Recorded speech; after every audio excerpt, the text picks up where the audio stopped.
The most interesting thing about FNAF theorizing isn't just the theories themselves, but the times that they're wrong. With a piece of media that's story is as much about canon as it is about speculation in a theory crafting community, the roads not taken, so to speak, are super interesting to discuss. At the end of FNAF 4, there is a locked box that will apparently open when the community, quote, solves FNAF 4. But the box has remained locked ever since then, because the community hasn't solved it. Most people agree that whatever is in the box or needs to be solved for Scott to reveal it, it's probably been retconned to make it harder multiple times by now. You know, whenever I'm making these games, there are a lot of things that are in my head that are just flowing ideas. And when I have them and put them there, it's the first half of something. It's like a string or a rope just like reaching out. And I know that what's there on the other end is there, reaching out to be there, and I could feel that it was there. The progression of the story didn't go there. And so those strings never got pulled on, and those and the other half of that idea remained in the ether, remained in my subconscious. All of that to say, there is something in the box, but I never pursued it, and I don't know if I can find it again. And I think that that's the best answer that I can possibly give for that. It's probably empty, and Scott doesn't even know what's in it anymore. And yet, every time I see someone make a big new comprehensive theory that's radical and controversial but has an explanation to tie up all the loose ends, they try to have a reasonable explanation for what is in the box in their interpretation. Because the act of analyzing art is almost about saying, if I had written this, these are all the loose ends I could tie. And even though the box is stupid, I could make it real, you know? And so those strings never got pulled on. But what if we pulled those strings? What if we had opened the box? What I'm saying is that the autistic paradise that is the endless speculation on what is actually going on in FNAF also contains a sub-basement, like an iceberg, of the theories that turned out to be wrong. And the kinds of stories that would have been created if they were right. So, what if they were right? What if everything MatPat said in the first 15 of his FNAF theories were true? What if MatPat was infallible, given the gift of prophecy by Apollo himself? What if we saw where the timeline went if he was never wrong, if it was impossible for him to be wrong?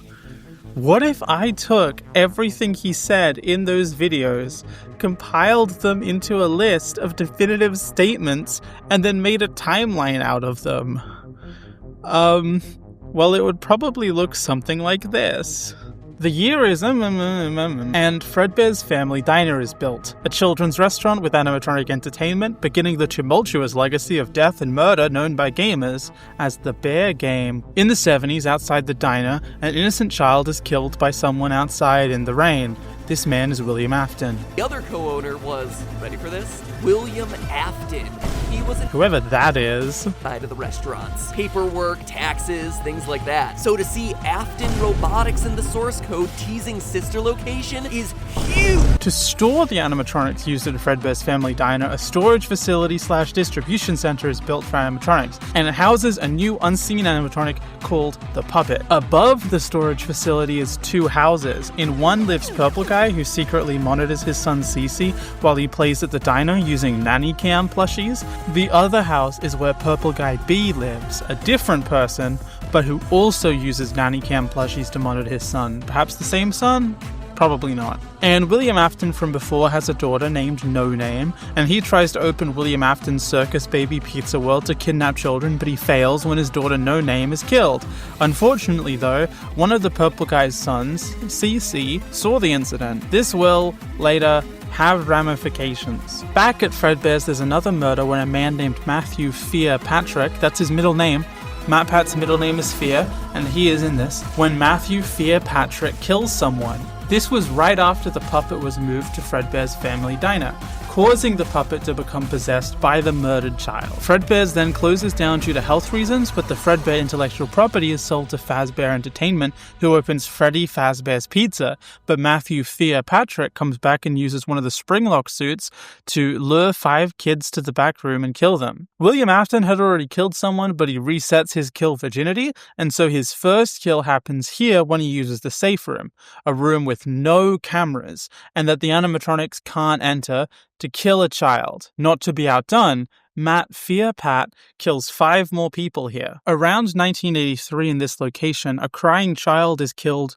when bitten by Fredbear and thus possesses it, becoming Golden Freddy forever. His father, Purple Guy B from the Nanny Cam prank, swears to put him back together. This was actually orchestrated by Purple Guy A, who loves killing people so much he replaced the pneumatic actuators in Fredbear's mouth to kill lots of children. This location becomes unsanitary and is left to rot. Closed down. Luckily though, there's another Freddy Fazbear's Pizzeria that is completely identical just down the street. This one uses Springlock suits as well as the 4 staple animatronics. Unfortunately, employees keep getting Springlocked and dying, and their souls join together to become the Shadow animatronics. Matt Fearpat comes back and kills kids in this location because the last one shut down using the Golden Bonnie suit to hide kids in the back room.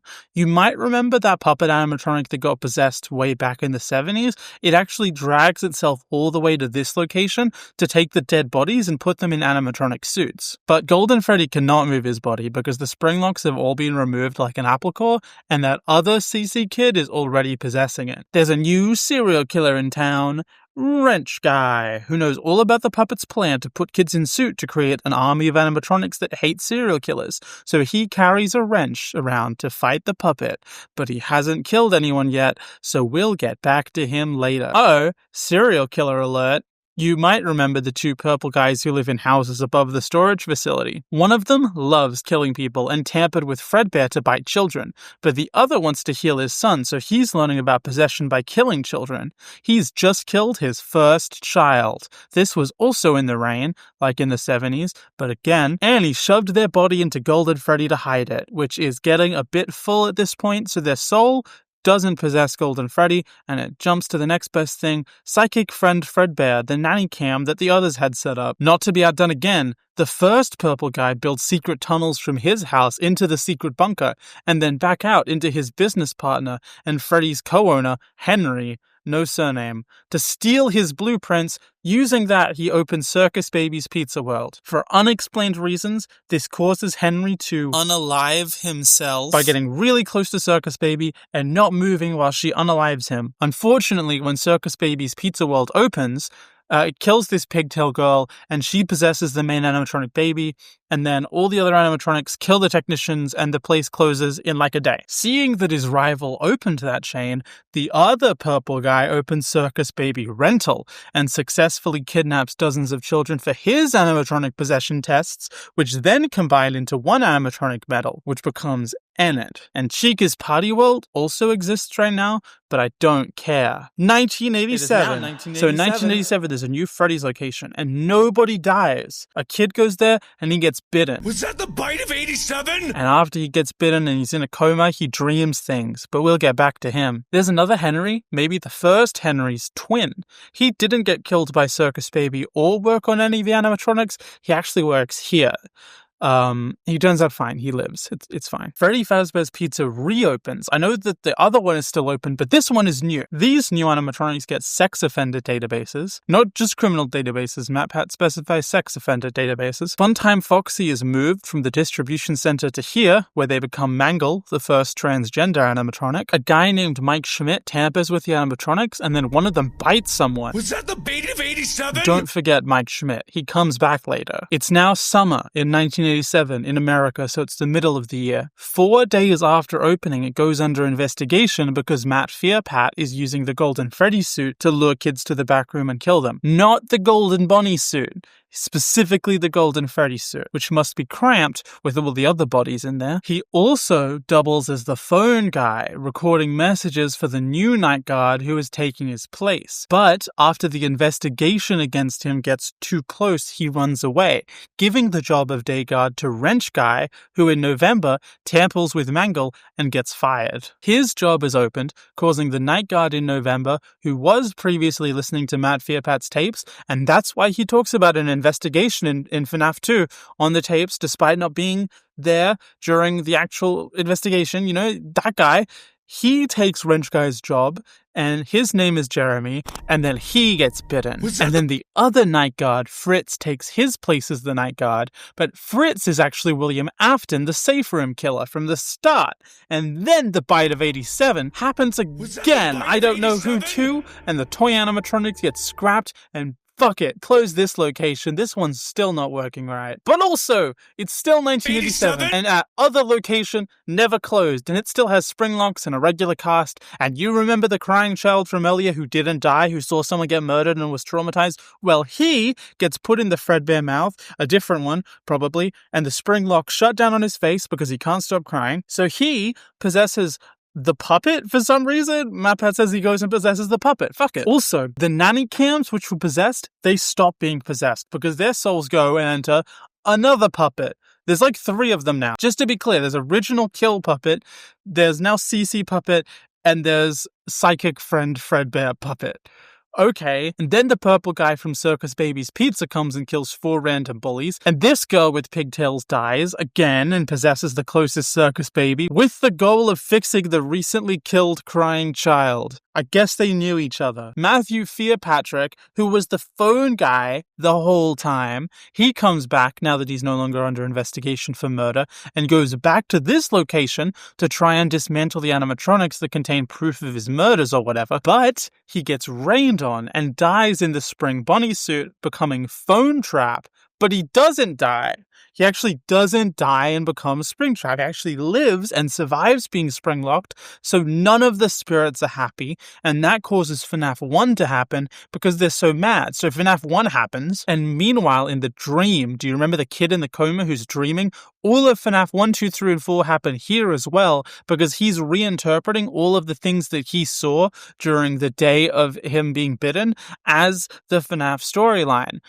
Now it's sister location time. There's 3 different sister locations. There's 4. Okay, the first sister location is the storage and distribution where the puppet gets turned into a poster and then gets turned back into Enid. The Mangle is turned into Funtime Foxy. Phone Trap comes here but gets scooped and filled with poster Enid. Second location, Circus Baby's Rental. Dozens of kidnapped children, they work together, become Enid too.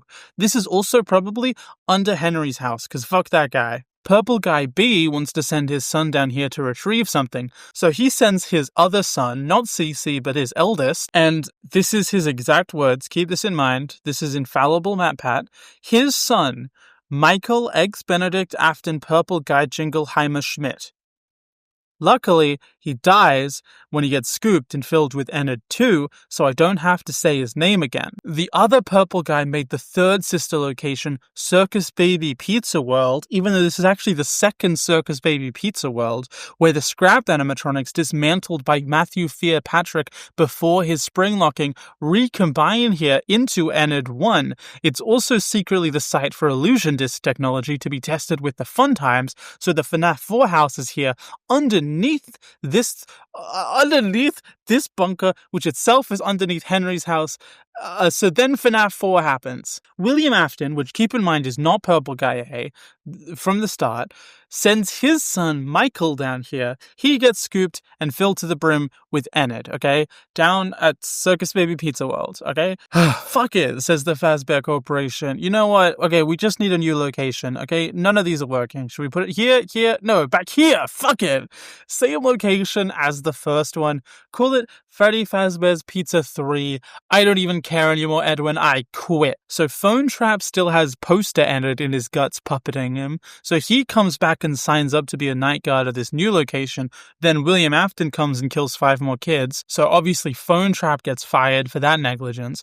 Now, remember Fredbear Puppet and Crying Child Puppet? You know, they're here with the 4 bullies that became Freddy, Chica, Bonnie, and Foxy. So they're going to throw the happiest day party and prepare to all move on to the afterlife. Let's just check on them in a little bit. Okay, it's now 1993. Mike Schmidt, you might remember he tampered with some animatronics a while ago. I told you not to forget him. The reason you didn't forget him, he's you. You're Mike Schmidt. He works here after Phone Trap or Poster Enid got fired, and I guess Enid turns into the posters at this location, so fuck it, why not? Mike Schmidt lures people into the back room with his mascot costume, but he gets tired after killing 5 kids because, it's like a lot of work. So to make his serial killing easier, he goes and does a mass shooting and kills everyone. Okay, Mike, seems like an overreaction. Fredbear Puppet and CC Puppet and the 4 bullies all manage to move on to the afterlife, finally leaving the 6 animatronics uninhabited for 5 seconds until a bunch more souls inhabit them. They're haunted again. Wrench Guy, I bet you forgot about him, he comes to dismantle the animatronics to hide the evidence of his ancient crimes, but he gets spring-locked just like Phone Trap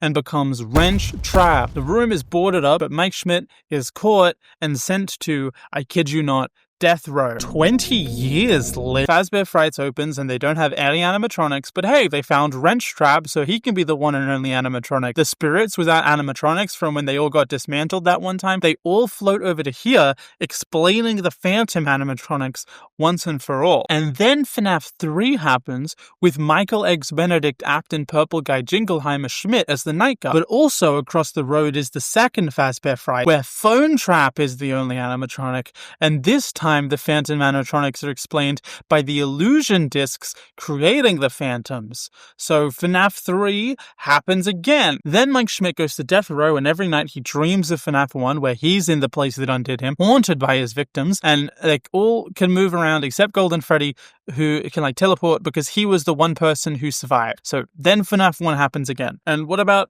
Purple Guy and Purple Guy B? They actually survived. They survived this one. Congratulations to those two. So for the curious, in this timeline, the chronological game order is FNAF 4, 2, 2, 1, 1, 2, 3, 4, sister location 3 times simultaneously, 1 again, 3 twice, and then 1 again once more for Mike's dream at the end.